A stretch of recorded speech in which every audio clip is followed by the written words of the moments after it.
Greetings, everyone. Pete Pardo here from Sea of Tranquility. Welcome to the first episode of 2024 of 4Fusion Friday. It is Friday evening, at least here in the States, at least where I'm from, at least where George is from, at least where Eric is from. Len Davis is in the house once again. It's not evening by him, I don't think. Len, what time is it by you in Australia? Just after midday. See that? Yep. We bring people from all over the world here to Sea of Tranquility. We are Fantastic. inclusive everywhere. So let me welcome the team here. Again, Len Davis is back in the house. We're pleased to have him back on the show once again. We've got Eric Porters here and George Lamie as well, the two founding fathers of the show. What's up, fellas? How are you? Happy 2024. Yeah, we're here at the first episode of 2024. And what are we doing? We're talking about 2023. It's the way it goes. Button it up. Yeah, we got to button it up. This is the only show on the channel that we haven't tied that 2023 knot yet.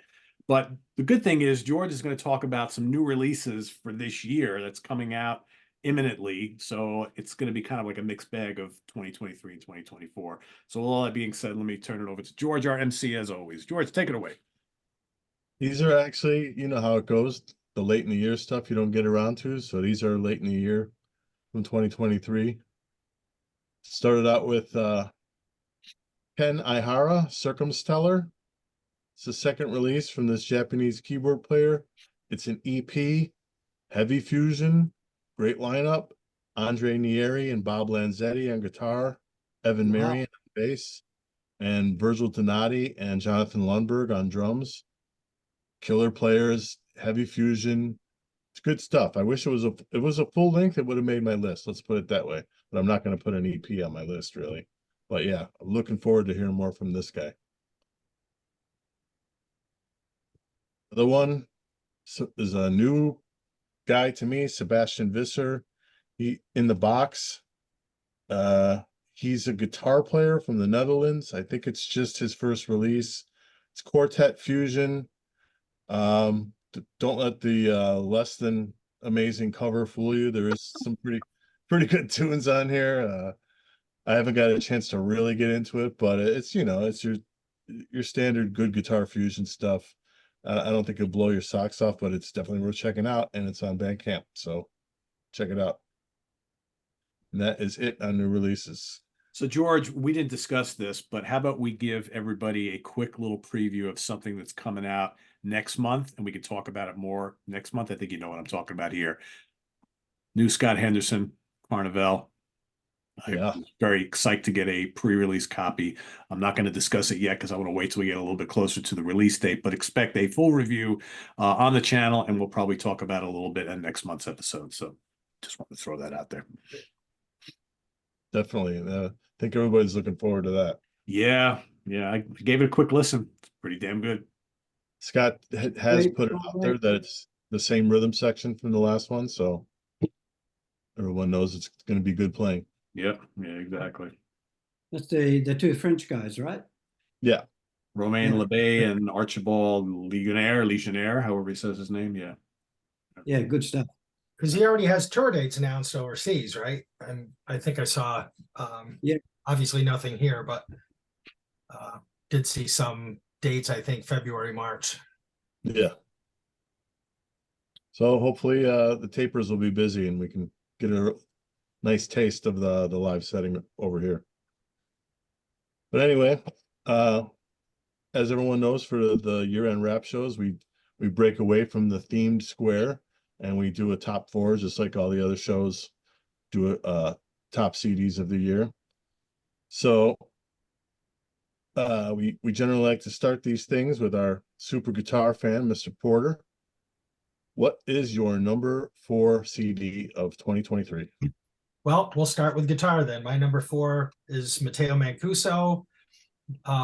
He's kind of reignited guitar. I mean, every so often somebody comes along, whether you're talking to Holdsworth or Van Halen, everybody's talking about this kid, Demiola Vi, giving him high praise. You got to watch his videos and watch him play. Now, this is his debut. I'm not going to say that it's the greatest record. I know this kid's going to have a great record in him, but it's very good. I love getting to hear him play, and he is all over this. There's some acoustic stuff. You get his flamenco technique all over the place on the electric, which is just fantastic. I love his phrasing. Like I said, I don't think this is going to be his ultimate statement, but it's a really good debut, and you get to hear what the goods the kid has, and he's terrific. Just go out and read about him. Go out and check out YouTube. He's all over YouTube right now. But it's called The Journey, and that is my number 4. All right. What about you, Pete? Let's go to you. What do you got in the 4 slot? All right, so bear with me a second here. This is the first time I'm using this stuff on, I'm gonna try and use this handy Prezi thing here. So bear with me a second, folks. We'll get this set up. Come on, there we go. All right, so I'm going to go with the number 4 slot. Probably would have ranked higher if I would have heard it a little earlier, but it's Divine King, the Divine King Project Volume 1. Eric brought this to my attention, and I don't know whether George turned Eric onto it or what the sequence was, but they were talking about it, and I said, I got to check this out. And I liked it so much. You know me, guys, I'm a physical guy, right? Physical media guy. I bought the download because it was that damn good. So this is a brand new band to me. The guitar player is amazing, right? The bass player is good. Scott Divine is the bass player, and the guitar player is Simon King. And these two dudes are great stuff. This is funky. It's serious fusion. The compositions are really, really good. There's some great, great tracks on here. I love the songwriting of this album. I think out of all of the picks that are in my top 4, this one might be the best as far as like compositions go. Really good, really energetic. The saxophone is just screaming. Game Theory is such a great tune. Wired Telemetry is great, or however you say that. Silent Delineation is a killer track, and I love the guitar solo on that. This is pretty rocking. If you like the more rockin' fusion with a lot of funk, definitely check these guys out. Like I said, if I would have heard this earlier, probably would have ranked a little bit higher for me. But Divine King Project Volume 1, I'm assuming we'll get a Volume 2, hopefully sooner rather than later, and I can get it way ahead of time. So when we do this show next year, I'll have lots more to say about it, and it'll probably rank pretty high for me. But yeah, great album. Check it out, folks. All right. Len, what do you got in the 4? Yeah, very tough task, this one, George, to come up with the 4. But I picked Riff Lab and the album Moonlight. And I thought to myself, what about his new one? Well, the guy, as you've said, Eric, obviously talented, amazing player, and the style, etc., etc. I think this one a little bit over the journey, because maybe I like the band better. I don't know, but then, you know, have you ever done this when you listen to something and you say, and then in a month's time you come back and you say, what the hell did I miss? You know, that happens to me all the time. I suppose being an electric bass fan, I really love the presence of Federico Malaman on the bass. Love his playing. As I said, Mateo's scintillating. Sometimes a little repetitive, but as you said also, Eric, this guy is outstanding. He's growing, and it's going to be something else in a few years' time. And a good example of that is a tune called MIMM, you know, outstanding stuff. Japanese Experiment, another tune which I really like. Got some jazzy tendencies in it, nice piano. And again, Malaman's bass is, you know, I love it. It's just superb. But Rebirth is my favorite track because it soars melodically, and the bass and the guitar seem to work really, really well together in the melody. So really, you know, that's part of the reason why I chose that. But as I said, in a month's time, I'll probably go back and choose The Journey. So who knows? Yeah. So you got Federico Malaman on bass, Daniele Sciantesi on drums, and on keyboards, Manuel Montesanti, Drift Lab, and Moonlight. Good pick. Thanks. My number 4 is the Funky Knuckles, The Way It Is. This is a band out of Texas. This is their 5th album. They're often linked with Snarky Puppy because they're from the same area and they're on the same label. And they tread similar waters. I would say Funky Knuckles are they're a sextet.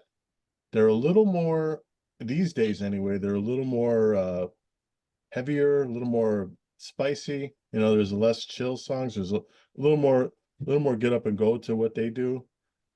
So actually these days I find myself enjoying them a little more than the Pups. Pups have kind of put it into neutral, it feels like.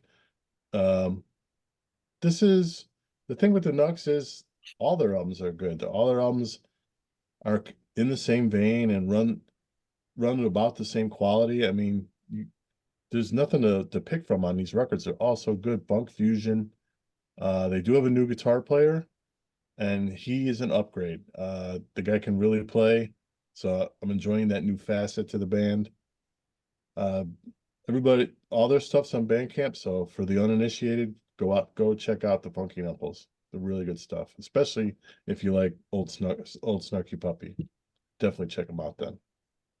That's my number 4. Eric?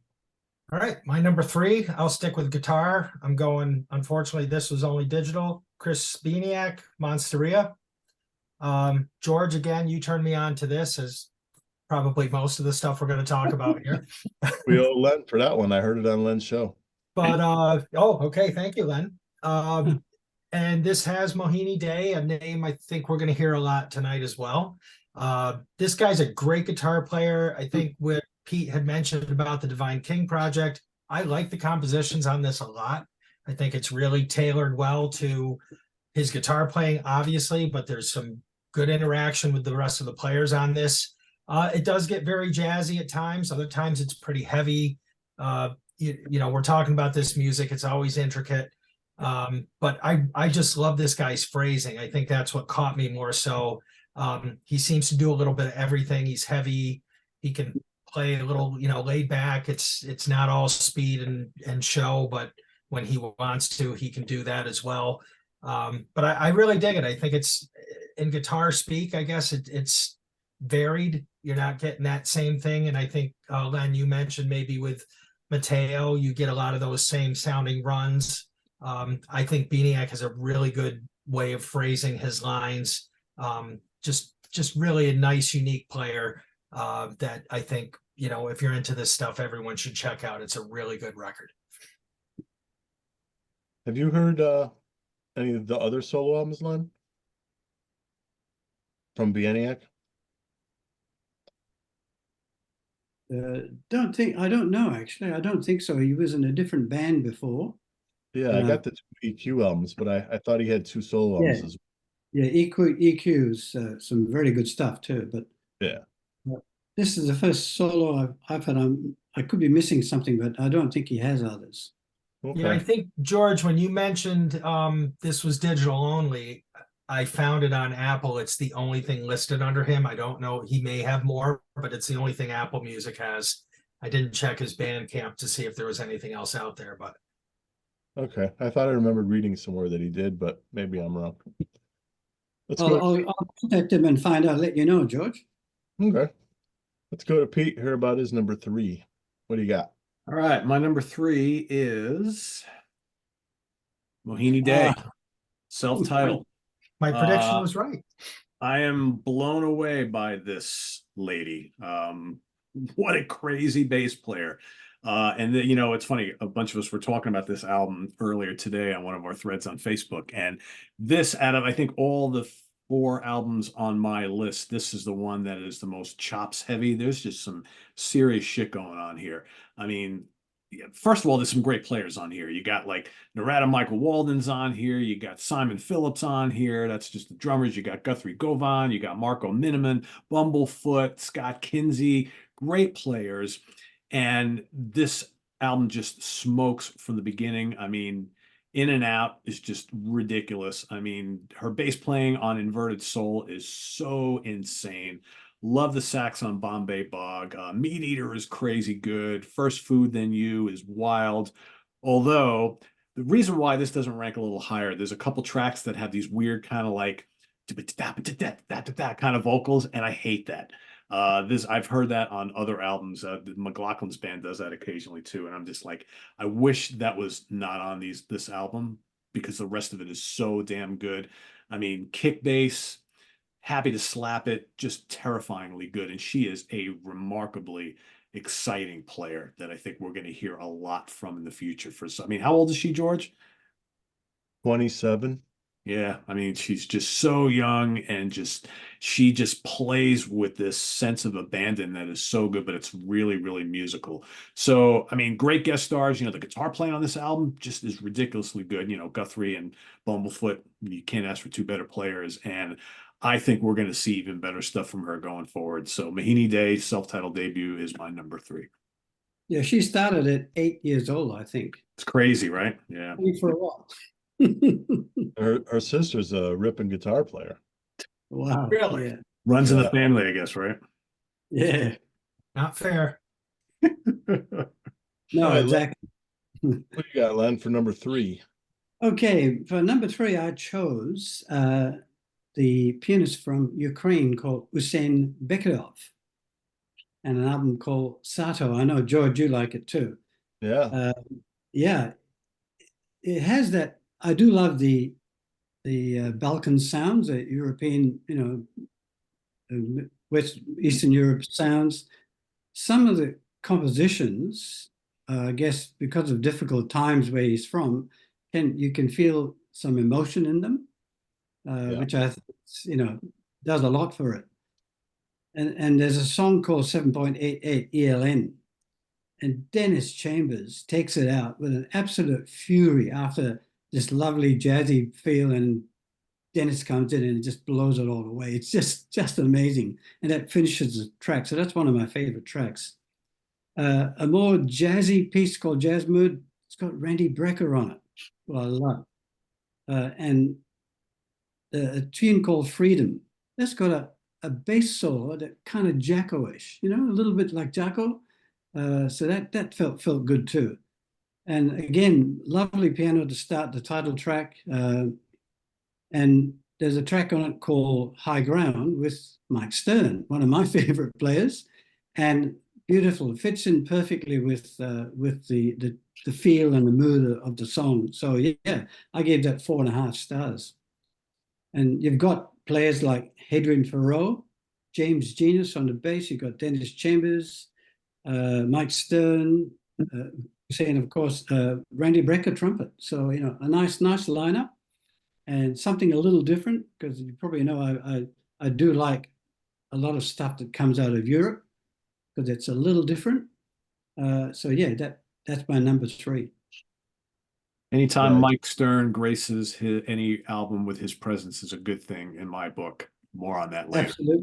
Absolutely. There's another guitar player on there that just plays acoustic, and that guy's good too. Some Turkish guy.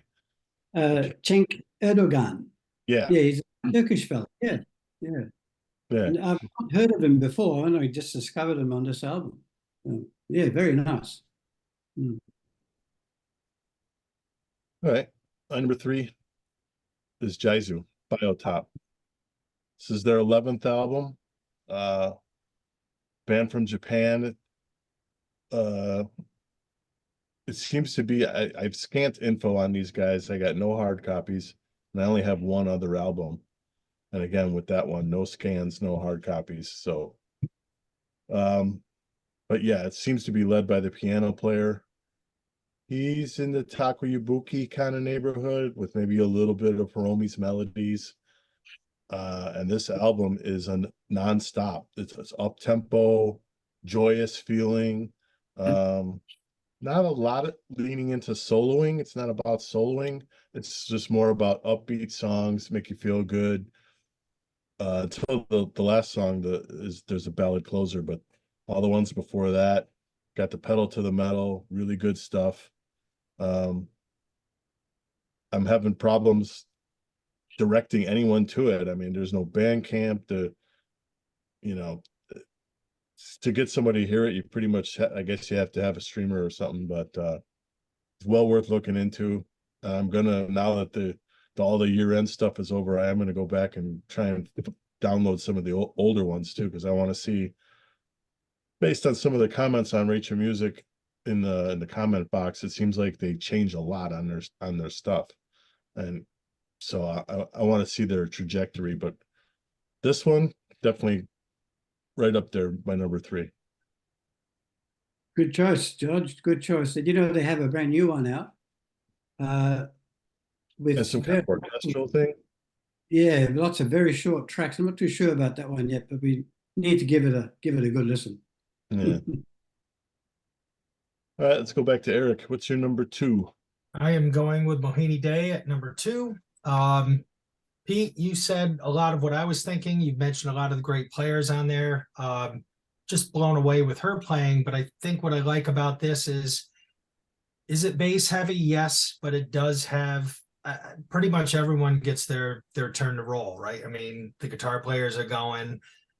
You mentioned that In and Out was a great opener. Bombay Bong has a real funky feel to that. I feel like you do about the vocal lines and some of that, but that kind of goes fairly quickly. So, you know, they're kind of in and out. But like I said, I give her a lot of credit. I feel like, you know, she brought these players in. Obviously, they're there to support her, but they get to play on these songs too. So I do feel there's kind of a band feel to this one. And I think there were a couple others. Meat Eater, I think, had those really nice electric keys in there. There's a couple laid back songs too that Colored Goddess, but they still work. I mean, but like you said, for the most part, it's very intense, high energy. The fact that she's 27 years old and plays this way is outrageous. And we're seeing her name pop up. I think she pops up on a couple of the compilation tracks you gave us, George, as well, right? At least 2 maybe in there. Yeah.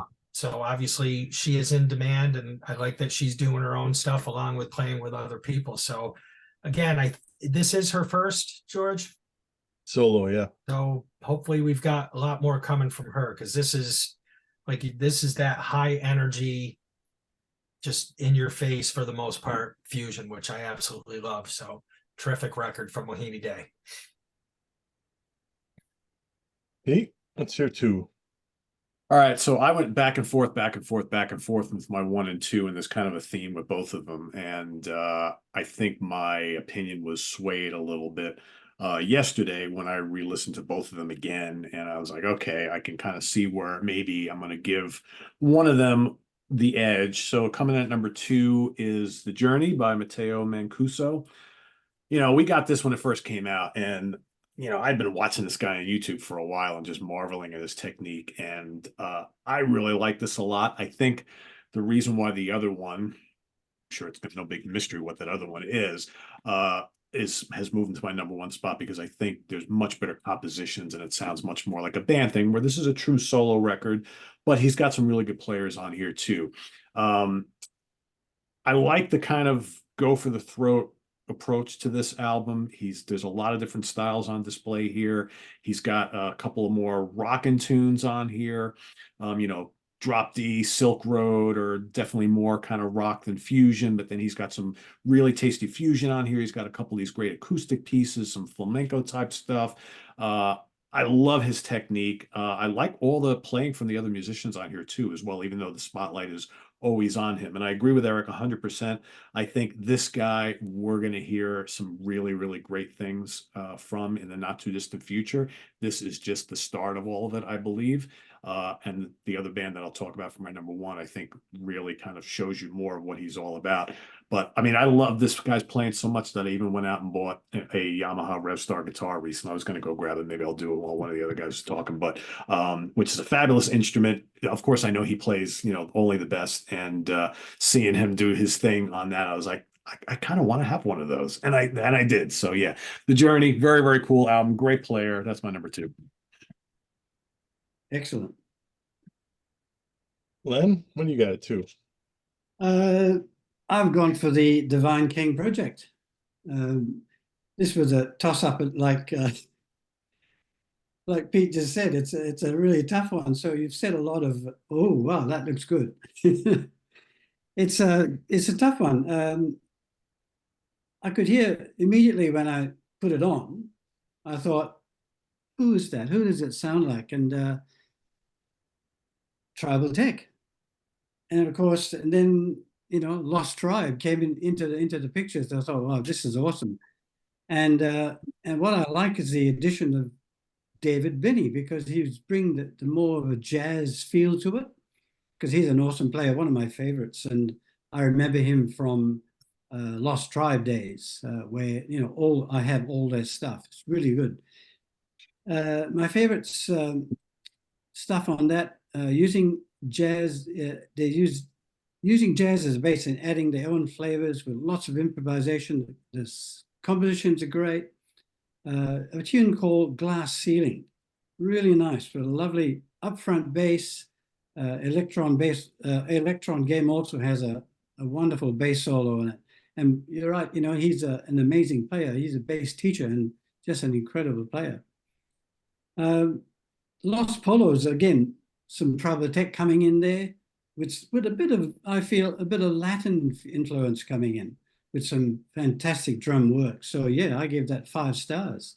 And as you said, Pete, the band is fabulous. And of course, you've got the wonderful Gergo Bolai on drums as well. So can't do any better than that. Yeah, Divine King Project Volume 1. My number 2 as well. From the moment I heard it, I mean, I saw that first video for Game Theory, and it was just like, wow. Time tunnel back to the 90s. Like you said, Tribal Tech, Lost Tribe, maybe in the lighter moments, a little electric band flavor. But I had actually heard about this before it came out, because Gergo Borlai had posted on Facebook that he posted a picture of the studio, and he posted, you know, all the candid shots, and you could see who was on the record, and it was just like, wow. And it was with the guy from Scott's Bass Lessons. Like, I'd never heard of him recording, you know, I just knew him from Scott's Bass Lessons on YouTube. So you never know what the writing is going to be like. But this guy, Simon King, he wrote all the material, and he's a good writer. And they have a diary of the making of the record on YouTube, and it's like 45 minutes long, and you can see how they put it all together. They did this in a week. What? I mean, they had all the stuff written, so they flew the guys here from the US, and they really recorded it in 4 days, because they need a couple days to mix down and all that stuff. So yeah, I think they recorded it in 4 days, and they got guidance from the guys on the album, because they're all seasoned pros, you know. Even Nate Worth, the percussionist from Snarky Puppy, there's a section in there where he's telling them they should do this and do more of that and yada yada. So real interesting. Game Theory remains my favorite song. Well, this close with Silent Delineation. That's a great track also. There's no down track on it, really. I mean, good soloing throughout. Kudos to David Binney's sax solo on Game Theory. That's just crazy. Just listen to that, and just, how does this guy have that much breath? I don't know. And yeah, for me, of course, Gergo Borlai, his presence, I mean, he's wailing on this. Couple really good solos, really good supportive playing. And any other year would be number 1, but it's my number 2 this year. Divine King Project Volume 1. Hopefully the first. You can leave that up, George. That's my number 1. George, thank you for taking care of that for me. You know what? I'll go, since we've been talking about the heavy stuff. I heard Len mention Glass Ceiling. And I think the two, Hyperspace and Glass Ceiling, are kind of mellower tracks. I love the sax in Hyperspace. I think that's terrific. Glass Ceiling has a monster guitar solo. Just beautiful. So again, this is the stuff where I know people think I love the heavy stuff, so don't get me wrong, but this stuff isn't always coming at you head first. I mean, these guys, they lay back, they can play. You guys have said it all about these players. I can't say I knew. You said I don't know if they're studio guys or Simon King and you know, where else they've been, but I think Ken was the one we were talking to one time, where he's like, I never understand, why do people put their best song first? You know, they should be saving him. I'm like, no, you got to punch people in the face, and that's what Game Theory does. I mean, that comes right out of the gate, and you know what you're getting. I really like the funky feel for Electron Game. That's another one that really hits me. But George, you know, you turned me on to this. Len turned you on to this, I think, and we've all had it in our top, whether it's 1, 4, or 2, whatever it was. But I think that should show everyone how good this is. This is definitely one you have to hear. It's terrific. I think Yeah, in old that's- vinyl terms, you got to start off with your best song, and then an equally great song has to end side two, so you side one, so you're ready to flip that over and see what else is coming. That's the way I always think of it. But yeah, I think if you don't grab them right off the bat with that first song, you lose them, right? Right. You got to pull them right in immediately. I would say if you don't like game theory, you probably not going to like fusion. Yeah, don't go any further. Dead right. Yeah. Pete, reveal your number one. All right, so Drift Lab, Moonlight. Whoa. I really like this a lot. Again, I love the guitar player. Obviously, that's what I just talked about. But the whole band is, you know, a bunch of Italians. They're all amazing virtuosos on here. I love the songwriting on here. I love the production of this album. There's some, you know, Moonlight totally blazes. Murano is really melodic. You know, King of Nothing is funky. Mima, total mind blower, but still very, very melodic. Chatterland is incredible. I love the melodies. It's so sumptuous sounding. Love it. I love the fact that they give a little nod to the Japanese scene with Japanese Experiment.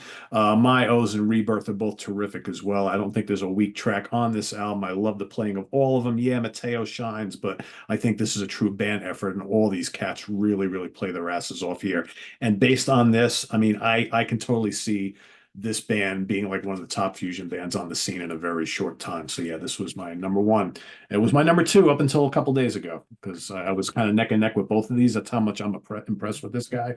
But this is a really, really good band. So I hope they keep that going and we hear more from them. Is the intent for that to continue on as a band?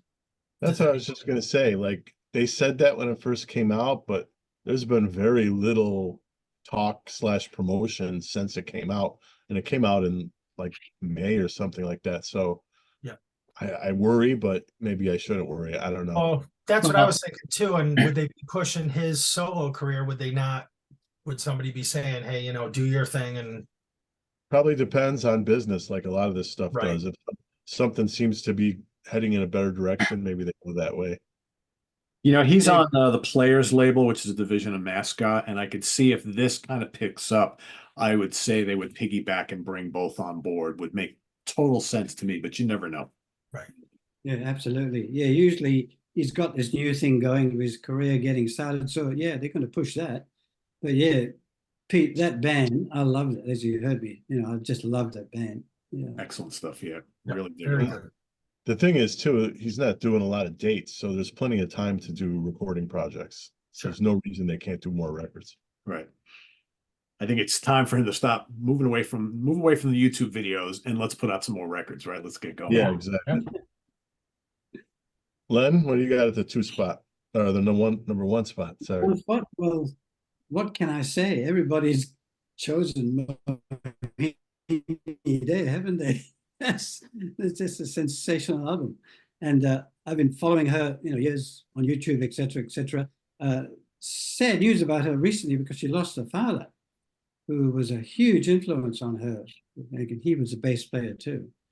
I guess it reflects a lot of herself and what she thinks about life, etc. Compositions are great, and really with a debut as good as this, it's going to be really hard to top it, isn't it? Yeah. The second album, because she's just excelled here. It's incredible. So not much more to say actually. Now you mentioned the da stuff. That's the Carnatic rhythms, you know, the kind of cool. And I love it because being a follower of John McLaughlin and Shakti and all that stuff, and you know how McLaughlin plays like a voice. So I've always enjoyed that. And I saw something on her at a gig in Europe somewhere, and she did about 5 minutes of bass and then the vocal, and it was just out of this world, incredible. Anyway, yeah, so very much a fusion jazz rock performance, melodic playing, Standout tracks, In and Out, Meat Eater, Happy to Slap, because that's insane. Yeah. It's just crazy. So yeah, that's, what else can you say? You know, number one for the year, Mohini Day. Keep it up, I'm, George. I'm keeping Yeah. it going. I felt like the first half of this year was pretty tame. The Funky Knuckles was in the first half of the year, but the rest of this stuff all came late on my list. And the album that broke the dam was this one. When I heard this, I was just like, wow. First of all, I didn't know it was in the making. And second of all, she's been a player that's been guesting on albums through the years. And of course, she's been impressive. So you're like, man, I wish she'd do a record. I wonder how that would sound. And you start to hope that it could, could be decent, because it might be terrible, right? A lot of people are not great writers. So when it came out and it was this good, I was just completely blown away.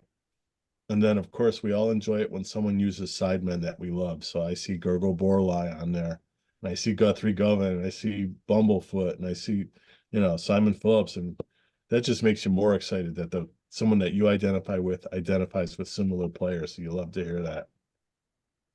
In and Out, amazing opener. Introverted Soul, it's got the Govan solo, and the trade-offs with Mohini and Gurgo, just amazing.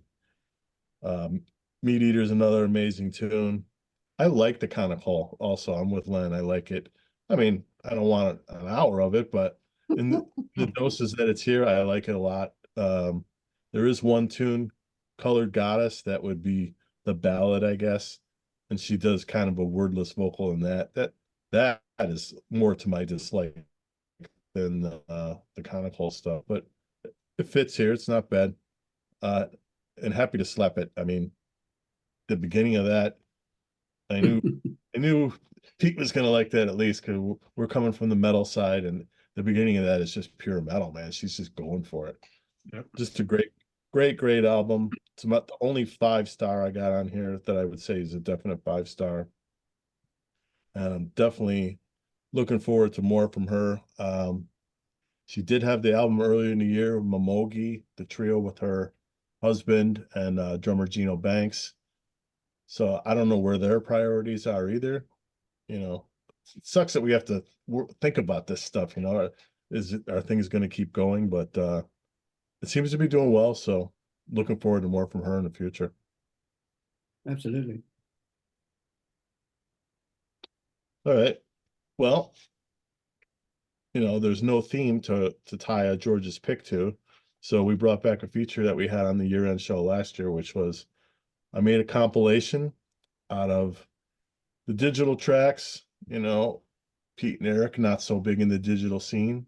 So I threw together a compilation of stuff that's digital only for the most part, and give them a taste, see what they like, see what stands out. Maybe they dig in, maybe they don't. Eric, what did stand out to you? Well, based on the tracks, I mean, obviously a lot of these I did go out and check out the entire records. And I know when you put this together, it was a sampler that we had 12 tracks of different bands. The band that you mentioned, I think Jaisu? a Biotop, but it's the other, right? Jaisu, is that what it's called? Yeah, Jaisu. That kind of, and obviously it's the first track, so we're always talking about the first tracks. It's the first track you put on there, but it kind of piqued my interest because that was kind of what you said, where that really sounded compositionally mature to me, where, and I love this stuff, so it's not, but that one really seemed to focus on composition. The Marriage Material, George, that was the stuff that you had given me the first one. This was from their newest or their latest, Enchantment, I think is the name of the record. And that the particular track on here it's so odd because it starts off, this is the band that they've got xylophone or vibes or whatever you want to call it. And it's very quirky. And then there's almost like a Crimson feel to it at times. And then the guitar has this country flavor to it. And you're sitting there going, geez, none of this stuff should work, but it works. I really like that. I think obviously there's a track from Chris Bianak. We had Funky Knuckles, and we've all talked about those. The I've got to bring this one up. The Peter Fernandez has I'm going to say this wrong. The guitar player is Yuya Komaguchi. there you go. Unbelievable. I love that guy. I sent out I sent out a clip to our Prague Seat boys today. I've just been listening to that. And again, this is one I went back. I did listen to the record once or twice. But this is the stuff where this is the frustrating part, because you're hearing so much good music and you try to listen to it. You listen to it once or twice and you're like, I gotta listen to this because I want to retain it. And you're going back and forth on it, but that's one of the ones that really stuck out to me in terms of the track. I really like that. The Tom Kennedy, actually, same thing. The guitar player in that, Eugen Lee, is that close? He's not on the Kennedy. Stern's on the Kennedy. Stern's on the Kennedy. Okay. This was that Bijou. Bijou Bat. Yes. Oh, yeah. And that was different. That had violin, which I love the violin. And again, I think it's that guy, Nigel Lee or whatever. What a great guitar part in that track. And that's another track that just keeps morphing. It's intricate, but it's mellow, and then it gets intense. It's, and I hate to say how good everything is on this, because I think I could explore any of these and go in and really start, going down the wormhole for each of them. But a really good compilation. And I think it shows, if anything, it shows what, you can't listen to everything. And there's so much stuff that came out and people might say, oh, I didn't hear a lot of good stuff this year. And I'm like, well, maybe you don't have George tapping you on the shoulder saying, check this out. But I mean, right here, you had 12 different, and all of this stuff is terrific. But those were the ones that I think really stood out to me in terms of the tracks that were on here. I thought were really good. So. Well, let me go to Len. What did you think, Len? Well, not much I can say really. I actually missed that we were going to look at that, but all the stuff that, as you know, you had there, I've played, and I don't know what else you can say because there's so much good stuff on that. It's just amazing. Yeah, so I don't think I can add much more from what Eric just said. The Japanese band Yuzu, I think is pretty much something special. It took me a few listens to get into it, but once I got into it, it was just pretty amazing. And of course, that Vincent Garcia guy, Ventura, another ridiculous bass player. Just incredible stuff. Like the Tom Kennedy one, works well with Weckl, as he always has. And the Bijou Bat one I really love because I do love the Indian rhythm influence there. Marriage Material, the same thing, excellent stuff. So yeah, you put together an amazing compilation. Well you done. should say Mohini Days on the Bijou Bat track, as well as the Chris Bieniak track. Yes. Right. Yeah, pretty amazing. And Pretty good George, year of this, how much of this is hard copy versus digital? The Peter Fernandez, you can get through him. You can't buy it anywhere. You have to get a hold of him. Bijou Bat is an import, and nothing else is coming to mind as something that was a hard copy. And who was the one that Richard Halabeek played on? Is that a Peter Fernandez as well? He's on the Hernandez, yeah, not that. He's phenomenal. Yeah. Unbelievable guitar player. Pete, impressions? Yeah, I mean, I really liked a lot of this, and I think it's kind of sad, but maybe that's where we are with a lot of this new fusion stuff. They're just releasing it digitally, and I've actually bought like a few digital releases this year in this genre, and I think going forward, that's probably what it's going to be. Maybe we'll get lucky every so often, and the CD will come out, but if it's good, you got to get it, right? No matter what format it's in. But yeah, I really like Jizu. That's a great way to start here. Terrific. I like the way the cascading keys and guitars just pulls you right in. Really good track. I thought the Chris Bieniak was crazy good. I mean, that guy's got some serious chops. You got Mohini Day on there as well. Holy moly, I got to investigate that whole album. So I'll be checking Yes. to that too. Equally, I really enjoyed the Funky Knuckles a lot. Social Distancing, really good song. Their guitar player is terrific as well. Love that big long solo from him, and I just love the kind of the groove of the whole thing. It's just really, really good stuff. I agree with Eric. Tomoguchi on that Galaxy tune from Peter Fernandez is sizzling. You know, we talked about Mike Stern before. I think anytime you bring Mike Stern onto any project, he only amazes me, especially because I've been listening to him forever. And having Marienthal and Weckel on that track on the Tom Kennedy is great as well. That I really enjoyed that. The Topati track is really good. But again, I've liked everything I've heard from him. So that was Yeah. really good. He never disappoints, that guy, you know. And what label is that on, George? Because he's like every release is on a different label. He's with Leonardo sometimes. It's He does independent everything stuff for the majors out of Indonesia, and then Leonardo will license the ones that he wants to carry. that he wants to carry. Okay, gotcha. Yeah. But that's really good. And I thought the Jonathan Lundberg song, Say What, was also really good, really nice and funky too. But everything on here was enjoyable. I liked it all. So I will be going and investigating some of these on their own. So good stuff, George. Good picks.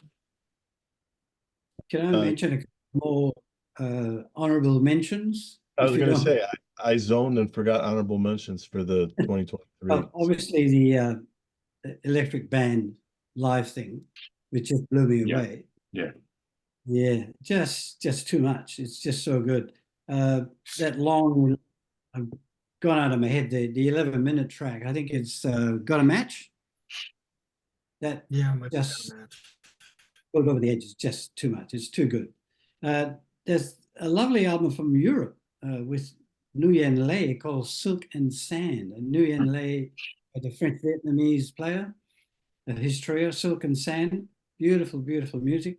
If you like something grungy prog rock, Afana with Gary Husband, Garden of Bliss. It's pretty grungy stuff and really, really nice, good, hard-hitting stuff. And of course, the Derek Sherinian and Simon Phillips live album. Beautiful. And the Aurora Clara one with Dreams, you know, again, another. Yeah, just a few things. And a virtually unknown player from Finland called Jukka Havisto and an album called Reflections. Check that out, George, if you haven't heard it. It's I have it. You Yeah. have it. Oh, yeah. Yeah. It's nice stuff. So that's just a few I brought in as an extra. Eric, you got honorables? Yeah, you guys all mentioned Drift Lab. That was my number 6. So I had those two up there. I also had the Funky Knuckles. And I had talked about this before, George. You mentioned the connection with Snarky Puppy. I got to see their bass player, Wes Stevenson, play with Mark Lettieri this year. Back in March, I think that was. That's a while ago. Just Mark's trio, terrific. And you had introduced me to Funky Knuckles. I think I was talking about that show. And that's when you brought all that up. So I picked that up through you. And terrific. One that I just listened to that is a 2023, which I think I took the name and just assumed this was a guy that I wouldn't like, John Zorn. I just put a review out on the site. I don't know how to say the title of that. I'm bad with pronunciation. Parahestius something. I think he's labeled as an experimental player, but I really thought this was some really good stuff. A lot of great roads. It's only 3 tracks. Each track, I think the shortest track is 10 minutes. It's about a 38-minute disc of 3 songs. But I always looked at him as kind of experimental, which in my closed mind means noise, and I kind of don't pay attention to that stuff. But I thought this was terrific. Just like Len, Chick Corea Electric Band live. I also threw in the Osnoy triple play live one, and a guy I got to see who you may not throw in the fusion category, but he's extremely funky and a lot of horns, was Corey Wong. I saw him at the Jazz Fest this year, his Power Station tour. He's got 2 releases. One is East Coast, one is West Coast. terrific, high energy, funky. This guy has the compressor knocked on full and has that chugga chugga guitar stuff going with the horns. Absolutely terrific performer. I was totally blown away with their live show, and it's a really good, the record's a really good representation of what they do live. So check that out. Pete, you got any? Yeah, I mean, I'll reiterate a bunch. The Aurora Clara's on my honorables. For a live album, you can't go wrong with the Chick Corea Electric Band live thing. That's just absolutely amazing. I thought the Sherinian Phillips, well, it's a fusion, is a prog, is a kind of a little of both, sure, but it's great. The Osnoy is terrific.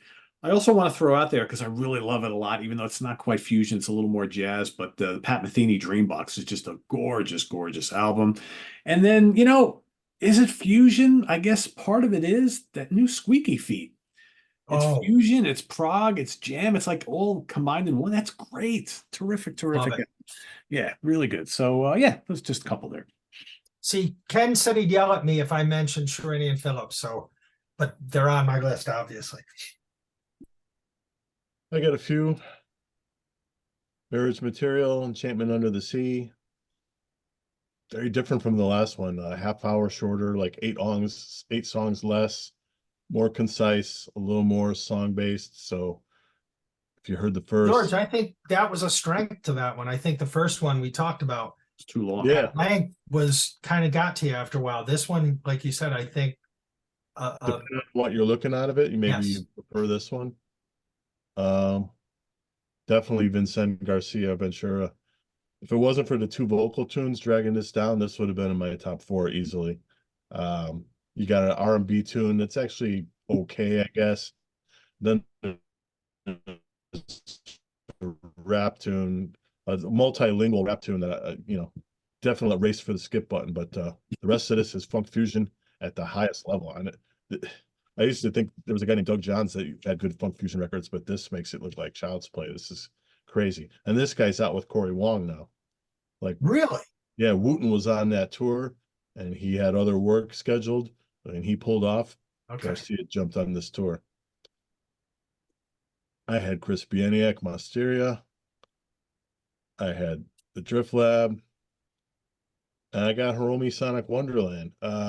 In the overall scheme of things, I'm a little disappointed. It's a little mellower.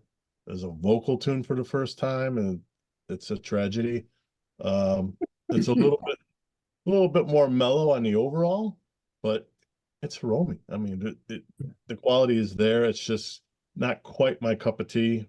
I'm not a huge trumpet fan, and there's a trumpet player in this band. He's good, definitely, but if I'm going to choose Hiromi, it probably won't be this one, but I do like it. What do you say? Been waiting for this for years. It's everything we all hoped for. Immaculately produced, great track list, great playing, of course. You don't even have to say that. I mean, it's my favorite live band ever. I just picked up 4 more boots this week of their stuff. I just can't get enough of them in the live setting. And now that they have official document, it's just a dream come true for me. So, and it meets everything we all hoped, I believe. So, Is there any chance, George, would they release different tour? Like, do they have stuff in the can that they might? I'm sure they do. I know they got stuff in the can. The will they release it part is the part you have to, who's running that now? The Chick's gone, Because they did say Because that one was being worked on by Chick while he was still Yes. alive, right? So that's why that came out. Yeah. He started it, and then the Weckl took over, and he's a busy dude. So going forward, who would they put in charge of stuff like that? And how busy is that, guys? It's kind of a thing like that. That's a tough one. Yeah, I'd imagine it's going to be slow going or nothing. And it's sadly to say, but It's a shame. yeah, One of the greatest live bands I've ever seen. Any genre. Maybe like 10 years ago, he did a stand at Blue Note in New York for his birthday, and they recorded a bunch of nights. And one of the bands was when he built the Leprechaun Band, which was him, Anthony Jackson, Steve Gadd, and he threw Gambale into the mix as a quartet. And they recorded the whole thing. I understand that the video got messed up. There was like a new technology at the time and it didn't sync with this or that. Whatever it is, they can't use the video. Put the audio out. Come Yeah. on, man. Yeah. And they did a electric band reunion at that thing. And Patitucci had work, so Wooten's on bass. Put that out. I mean, Wow. they're sitting on all this stuff that's so good. Yeah. You know. There was actually a recording he did in Barcelona some time ago with Palace Benavent on the bass. Have you seen that? I wish they'd put that one out. It's No. absolutely, you know, he loves the Spanish kind of thing, and it Mhm. just fits in perfectly. Yeah, I think it was Jorge Pardo on the flute as well. A couple of Spanish guys, and yeah, worth checking out. It's on YouTube, Nice. live in Barcelona. So much stuff. So much stuff. So George, you want to give everybody a little preview of what they can expect in February? Yeah, there's something I heard of albums that are 50 years old in 2024. Some guy's doing that like every January, right? It's Yeah, some dude, a habit of it. YouTube guy. So we decided we'd jump in and do our version of it. We have guitarist Chris Fox coming in. He's knows the 70s fusion as well as anybody. So we will have our top. We'll have a square again for 1974. It's a good year. Awesome. Yeah. A good year. Cool. So for all of you watching, wondering what those four are going to be, well, just go do a little research, find 4 classic fusion albums from 74, and you know, I'm sure we'll announce it's the week or two before. So, you know, Gary, I'm talking to you, right? I know you want to know all the 4, right? So Gotta do the homework. yeah, exactly. Wants to do the principal always wants to do his homework, right?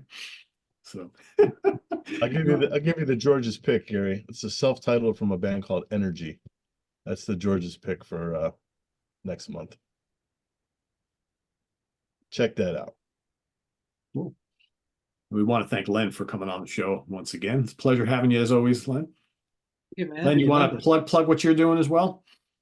Yeah, well, I'm back on the air again, not this weekend, but the following weekend on Mixcloud, and of course on All About Jazz as well, which is actually going very well. And what surprises me, the number of countries and cities that are actually catching the show now.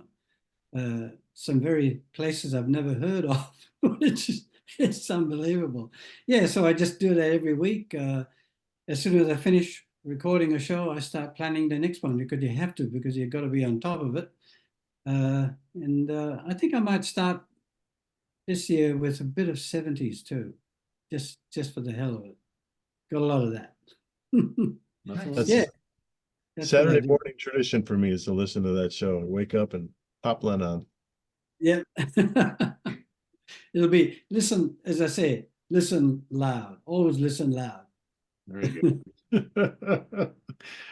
Awesome. And thanks for watching, everybody. If you want to list your favorite fusion picks from 2023 down in the comments below. It's your last episode to do that. There we go. There's two winners from today, Mohini Day and Divine King, and a lot of other things. Great albums talked about today. So check them all out and visit us on the web at www.seatranquility.org. We're on Facebook, we're on YouTube all together all the damn time. For Len Davis, George Lamie, and Eric Porter, I am Pete Pardo. Thanks for watching us once again on this 4Fusion Friday. We'll see you at the beginning of February for the next one. Till then, have a Yeah, good boys. Take care. Bye-bye.